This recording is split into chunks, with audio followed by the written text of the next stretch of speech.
Hi again, I've really got the bug. This time it's in the garden. We're looking at a canna at the moment. This is a plant I bought at a boot sale last year. Beautiful plant. In winter it will need a bit of protection though from the frosts. Now I'm doing this just to the other video I took loaded up okay. I was quite surprised. Anyhow, the plant we're now seeing is in fact a cactus. This one here. It's a primitive cactus, Pereschia. Pereschias are cacti. If you look careful, if I can show it, they have spines. Just like cacti, well they are cacti. But it's a primitive species. This one is Pereschia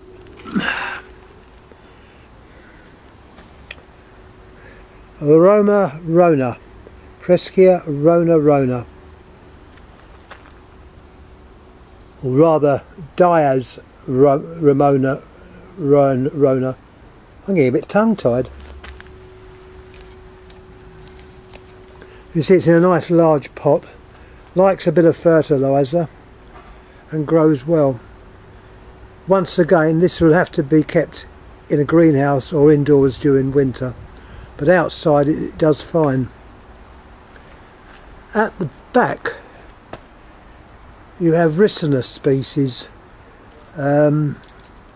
These plants are in fact poisonous, so great care must be taken. They're beautiful plants. This was from seeds I got, I think from Singapore, off of eBay. It's the true castor oil plant. The one you see in England is not the true castor oil, but this is. Some of them have beautiful coloured leaves, you can see. Beautiful. They'll obviously need greenhouse growing during winter. But as I say, be very careful because they are poisonous. They contain ricin. See how the leaves, the new leaves are quite dark. Behind that we've got a very old Opuntia. That's a Opuntia robusta. That is a true cactus, as you can see, it's a true cactus. It got damaged last year from slugs.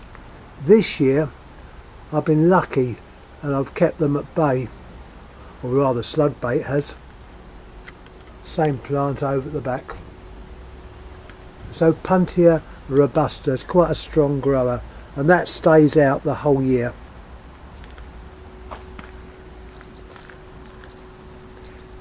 Down below round the little light we've got Christmas cacti, Zygocactus truncatus or Zygocactus ridsii.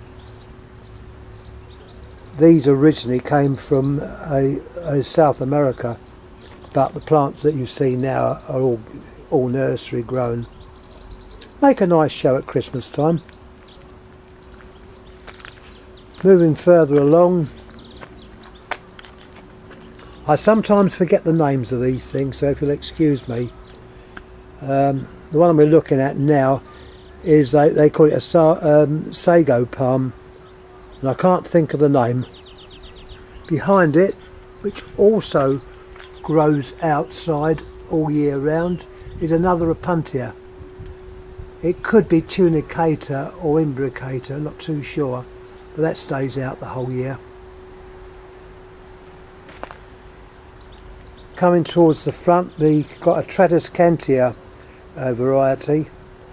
Tradescantia was named after a gentleman who travelled round the world, John Travagant, I think his name was, or naming many plants. The normal Tradescantia is the plant with the striped leaves. It's another Christmas cactus. Moving along, we have yet another Pereschia. This is Preskia aculeata, variety Godseffiana, with the pinky coloured leaves. At the back we've got the plain Preskia aculeata.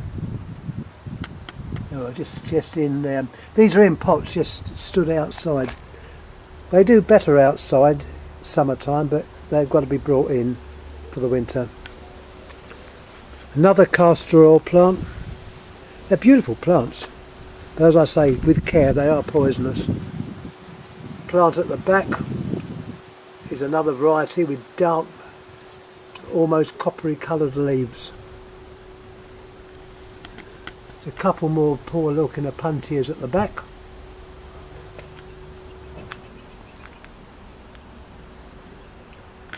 And yet another genuine castor oil plant. In the front we've got a species of orchid.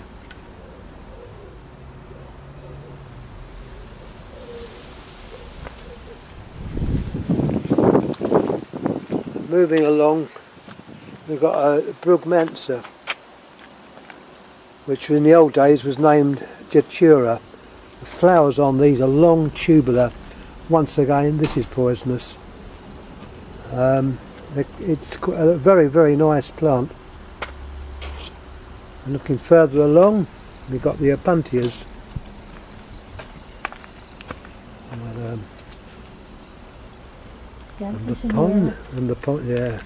And the ponds.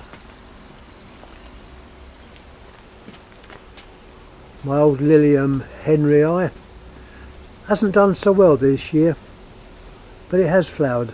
The Opuntias, as you can see, have done very, very well. There's another Opuntia, maybe Engelmannii. It's that type, tough as old boots. And we've got a prickly pear, the fruit. Some more down there. These flower and they produce fruit and grow quite fast. We've got next door to it, we've got another species very, very similar, and the prickly pears there are quite colourful. At the back there's another. Yeah. As I say, Opuntias, if you get the right ones, they are quite tough. I just grow these in normal soil. There's no added drainage, but the garden is fairly sheltered, as you can see, without exposing too much. You've got like a wall of ivy. Damn stuff. I'll have to get the cutters out and cut a lot of that down. So it is quite sheltered. You've got a bamboo growing there, plus the good old satellite dish, which is a movable one. You can change the position to various satellites. That's the LMB. There's a low noise block. It's what takes the signal off and sends it to the set-top box, which then converts it.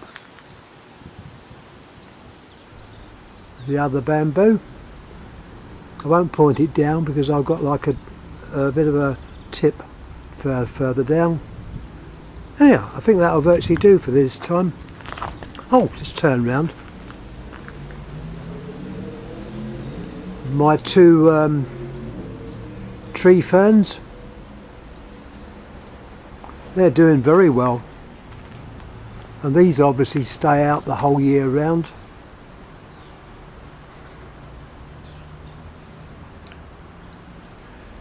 These come from Australia and New Zealand.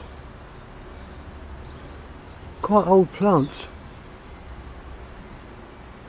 Old tree ferns. The leaves, or fronds as they should be called, come each year. These are very fresh and they turn up very, very quickly. Between the two, and I've got a lot of this in the garden,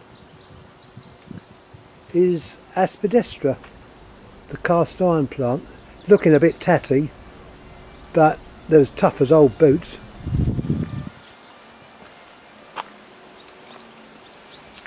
Coming further along, we have a large palm. I think it's a phoenix palm, but if I've got any of these wrong, please correct me. We'll say we don't know everything. That's what I believe it is, a phoenix palm. It's got quite a stem. Anyhow, ladies and gentlemen, thanks for watching. Any questions, please ask. I'll try and answer them. Please subscribe. And thank you again. Thank you.